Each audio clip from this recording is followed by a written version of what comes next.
Okay. Hello students, welcome to the new video lecture regarding dynamics topic on class 8th physics. Class 8th physics में ये third chapter का topic है, it is dynamics. और आज हम इसी के बारे में चर्चा करेंगे। इस वीडियो में पूरा मैं डायनामिक्स चैप्टर कवर करने की कोशिश करूँगा। और क्लास 8 स्टूडेंट 7 क्लास में हमने डायनामिक्स के बारे में कुछ भी नहीं पढ़ा था, हमने सिर्फ काइनेमेटिक्स ही पढ़ा था। अब इस क्लास 8 में काइनेमेटिक्स भी है और डायनामिक्स भी है। काइनेमेटिक्स के में आपको सबसे ज़्यादा इंपॉर्टेंट क्या है, न्यूमेरिकल्स उसमें बहुत ज़्यादा है काइनेमेटिक्स में, तो इसलिए मैं उसको अभी स्टार्ट नहीं कर रहा हूँ। उसके लिए आपको यहाँ पे होना ज़रूरी है, तो इसलिए मैं डायनामिक्स से स्टार्ट कर रहा हूँ। डायनामिक्स में थ्योरेटिकल पार्ट थोड़ा है, डेरिवेशंस भी हैं, तो आप ऑनलाइन इसको समझ सकते हैं। तो डायनामिक्स से हम स्टार्ट कर रहे हैं।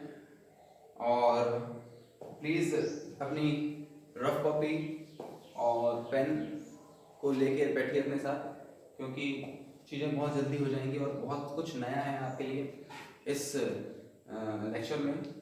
ये बिल्कुल नई चीज़ है आपके लिए। 7th क्लास से पहले आपने इसको कभी नहीं पढ़ा, ना ही 7th क्लास में पढ़ा है आपने।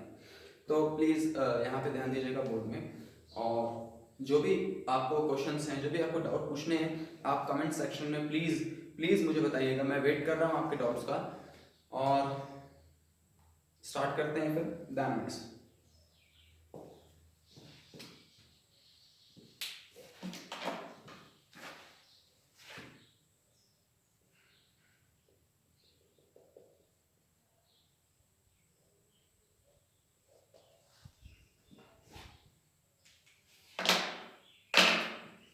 देखिए, काइनेमेटिक्स हमने पढ़ा था कि काइनेमेटिक्स एक ऐसी ब्रांच है साइंस की या फिजिक्स की कह लीजिए, जिसमें कि हम स्टडी करते हैं बॉडी के मोशन की बिना उसके मोशन के कारण के। मतलब कहने का ये है कि it is defined as the study of motion in which we do not consider the cause of motion. That was the kinematics. But here we are studying what dynamics, और डायनामिक्स और काइनेमेटिक्स में छोटा सा ही हल्का सा ही अंतर होता है। प्लीज आप इसको बहुत ध्यान सुनिएगा। डायनामिक्स को हम बोलते हैं कि it is defined as the branch of science in which we deal the study of motion with considering the cause of motion। वहां पे without considering the cause of motion, यहां पे हम क्या करेंगे, मोशन के कारण को ध्यान देंगे, उसको कंसिडर करेंगे, है ना, तभी डायनामिक्स है। और जहां पे हम मोशन के कारण को नहीं देखते हैं वो काइनेमेटिक्स कहला जाता है पूरा। डायनामिक्स को हम काइनेटिक्स भी बोलते हैं। काइनेमेटिक अलग है और काइनेटिक अलग है, प्लीज दोनों को मर्ज मत करिएगा। तो मैं डायनामिक्स की डेफिनेशन लिख रहा हूँ, फिर उसके बाद मैं आपको ये भी बताऊंगा कि काइनेमेटिक्स की डेफिनेशन क्या थी। जिनको याद नहीं है please look at here. It is defined as the branch of science in which we deal with the study of motion, in which we deal with the study of motion.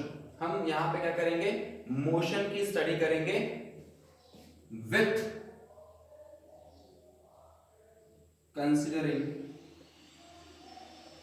The cause of motion.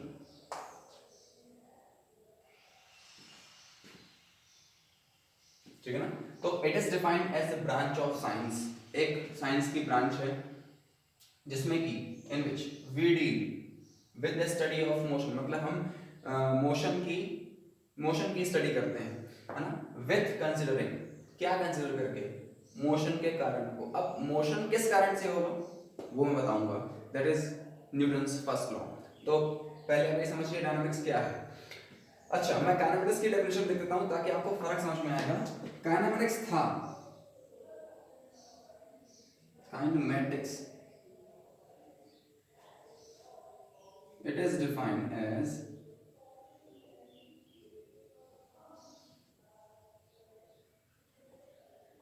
the branch of science in which we deal with the study of motion without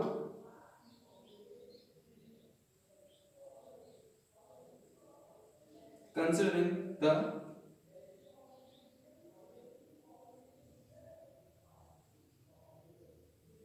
cause of motion. Look at here.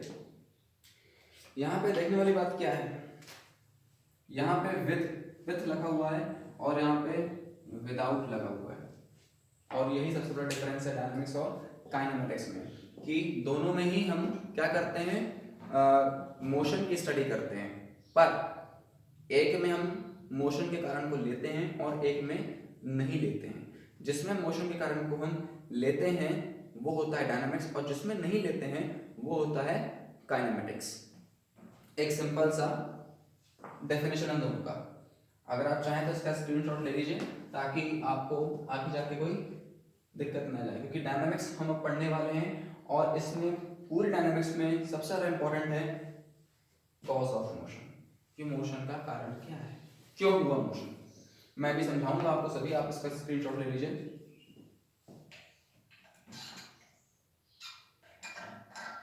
Okay, मैं dynamics को start करूंगा। Simple जो dynamics होती है मैं इसको start करूंगा एक चीज से, और उसको हम बोलते हैं फोर्स। इस चैप्टर में सबसे इंपॉर्टेंट चीज है वो है फोर्स।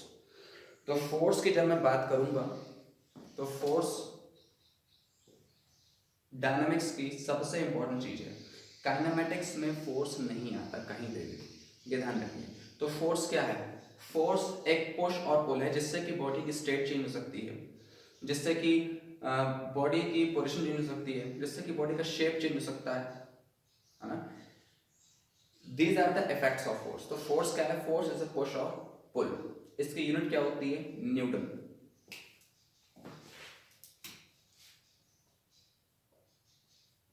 फोर्स एफ, फोर्स को हम कैपिटल एफ से शो करते हैं, कभी भी स्मॉल एफ से शो मत करिएगा। स्मॉल एफ से हम शो करते हैं फ्रिक्शन फोर्स को, ये ध्यान रखिए। तो आप जब नॉर्मल फोर्स, एक्सटर्नल फोर्स की बात कर रहे हैं, आपने जो फोर्स लगाया, मान लीजिए आपने फोर्स लगाया तो आप उसको कैसे शो करेंगे? कैपिटल एफ से शो करेंगे। पर जो फ्रिक्शन फोर्स अपने आप जनरेट हो रहा है, दैट इज हम उसको शो करते हैं स्मॉल एफ से, ठीक है ना, जनरली। तो force F, it is defined as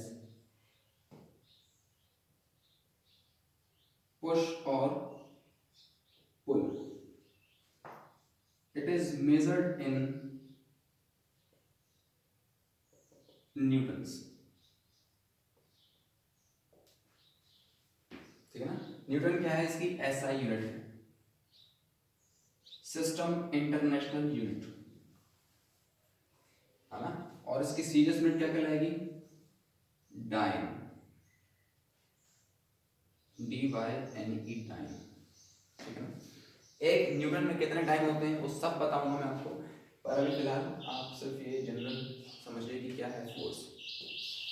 force से हम बॉडी की पोजीशन को चेंज कर सकते हैं, उसके शेप को चेंज कर सकते हैं, उसके डायरेक्शन को चेंज कर सकते हैं, उसकी स्पीड को कम या ज़्यादा कर सकते हैं, चलती हुई बॉडी को रोक सकते हैं, रुकी हुई बॉडी को चला सकते हैं।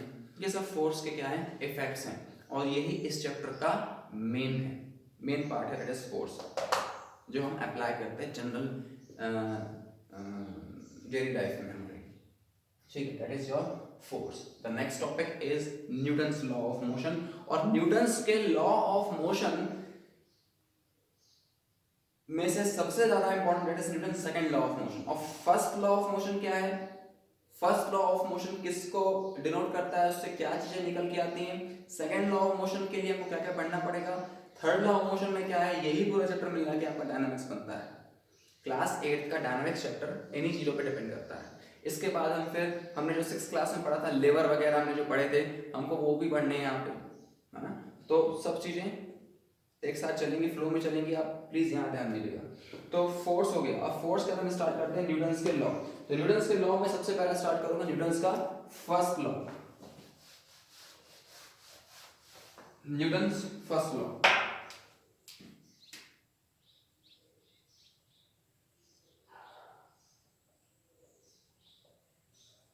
न्यूटन्स फर्स्ट लॉ ऑफ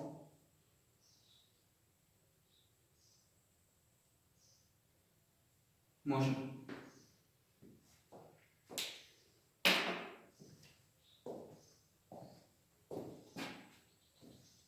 बहुत मैं इसको पहले इंग्लिश में बोलता हूँ, जो न्यूटन ने शब्द कहे थे, स्टेटमेंट कहा था, और फिर उसको अपन समझेंगे अपनी लैंग्वेज में।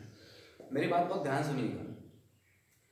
न्यूटन के फर्स्ट लॉ के दो स्टेटमेंट हैं। ये दो स्टेटमेंट से मिलके एक लॉ बनता है। ये मत सोचिएगा सेकंड स्टेटमेंट जो बताऊंगा डेट इज सेकंड लॉ, नहीं, ये फर्स्ट लॉ के ही क्या है, दो स्टेटमेंट है। तो उसमें से पहला स्टेटमेंट हम डिस्कस करते हैं पहले, है ना।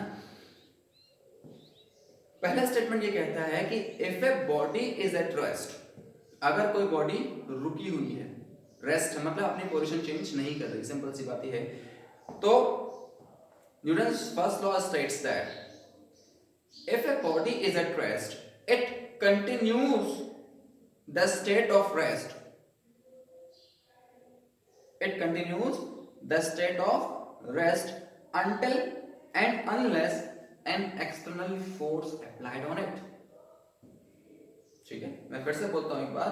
Newton's first law states that if a body is at rest, it continues the state of rest until and unless an external force applied on it. इसका मतलब यह है भैया कि अगर कोई बॉडी रेस्ट में है तो वो रेस्ट में ही रहेगी, रेस्ट में ही रहेगी जब तक उसको आप चलाओगे नहीं। और चलाओगे कैसे? फोर्स लगा के। बिना फोर्स लगाए कैसे चलाओगे? ठीक है, आपकी मान लीजिए घर में कोई एक बॉल है, ठीक है ना, कोई भी चीज हो सकती है, टीवी हो सकती है, कुछ भी हो सकता है, रेफ्रिजरेटर हो सकता है। तो आप अगर टीवी को चाहते हैं कि टीवी मूव कर जाए, तो आपके बोलने से तो मूव नहीं करेगी वो, या तो फिर आप उसको बार बार देखते रहोगे तो मूव कर जाएगी? नहीं, दोनों ही सूरत में ऐसा कुछ नहीं होने वाला है। आपको अगर उसको मूव करवाना तो आपको जाना पड़ेगा, अपने हाथों से धकेलना पड़ेगा, तब जाके वो मूव होगी। समझ रहे हैं बात को? तो यही तो न्यूटन ने अपना फर्स्ट लॉ दे दिया इसको बोल के। उसने यही कहा, उसने कुछ एक्स्ट्रा थोड़ी बोला, उसने सिर्फ इतना ही कहा है कि अगर कोई बॉडी रुकी है तो वो रुकी ही रहेगी जब तक आप उसको फोर्स नहीं लगाओगे, और जब आपने फोर्स लगा दिया तो वो क्या हो जाएगी? मूव हो जाएगी। ऐसा कौन बोलता है? न्यूटन का फर्स्ट लॉ बोलता है। सिंपल सी बात है। If a body is at rest, it continues the state of rest until and unless an external force applied on it. ये था फर्स्ट स्टेटमेंट। तो इसको हम लिखते हैं फर्स्ट स्टेटमेंट को, फिर हम चलेंगे इसके सेकंड स्टेटमेंट पे। First statement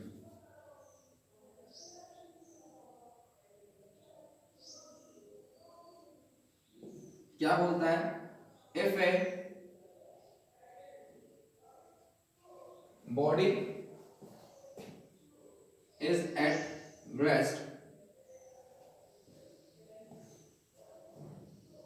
it continues the state of rest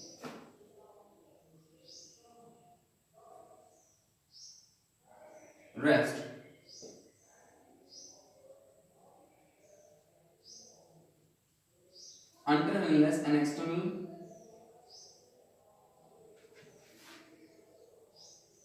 force applied on it. Clear?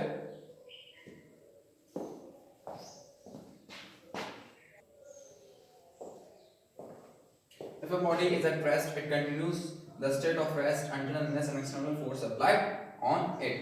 अब ये एक्सटर्नल फोर्स का मतलब क्या है? एक्सटर्नल फोर्स से आप कंफ्यूज मत होइए, ये कुछ भी नहीं है जो आपने फोर्स लगाया, that is known as external force, और कुछ भी नहीं है। आ जाइए सेकंड स्टेटमेंट पे। जो इसका सेकंड स्टेटमेंट है वो ये कहता है,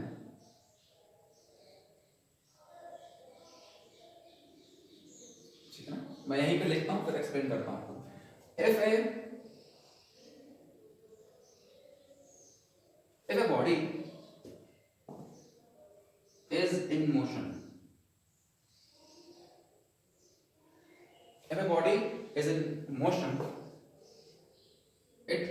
continues the state of motion until and unless an external force applied on it। मतलब कहने की बात है ये कि अगर कोई बॉडी मोशन में है तो वो मोशन में ही रहेगी जब तक हम उसमें कोई एक्सटर्नल फोर्स नहीं लगाते। मतलब इसका मतलब ये हुआ, हिंदी में अगर बताऊं आपको तो इसका मतलब सिंपल सा ये है कि अगर कोई बॉडी चल रही है तो वो चलती रहेगी जब तक उसको आप क्या नहीं करोगे, रोकोगे नहीं, जब तक उसको आप क्या नहीं करोगे, एक्सटर्नल फोर्स लगाओगे नहीं। ठीक है ना। आपने फोर्स लगाया एक्सटर्नल तो वो रुक जाएगी। कैसे? मान लीजिए कोई साइकिल लेके आ रहा है आपकी तरफ, आपने उसको ऐसे हाथ पकड़ लिया, ऐसे इसको पकड़ लिया तो वो रुक जाएगी। कैसे रुक गई? क्यों रुक गई? क्योंकि आपने फोर्स लगाया उसको तो वो रुक गई, नहीं तो वो चलती चली जाती है ना। कभी करके देखा है कि साइकिल को आप चला रहे हैं, आपने रिवर्स पेडलिंग की, उसमें बहुत ज्यादा तेज चलाई और उसके बाद पेडलिंग छोड़ दी आपने, है ना। आप ब्रेक भी नहीं लगा रहे हैं, आपने पेडलिंग भी छोड़ दिया, तो आपने देखा होगा बहुत दूर जाके वो रुकती है, बहुत दूर जाके साइकिल अपने आप रुक जाती है। आपने नहीं रोका था उसको, लेकिन क्या हो गई, वो रुक गई। पर न्यूटन तो कहता है कि अगर कोई बॉडी चल रही है तो चलती रहती है जब तक उसको आप रोकोगे नहीं, under external force applied on it, है ना। लेकिन मेरा सवाल ये है, लेकिन आपकी साइकिल तो अपने आप बेटा रुक गई, आपने तो कोई फोर्स नहीं लगाया, ना ही कोई सामने खड़ा हुआ आपके।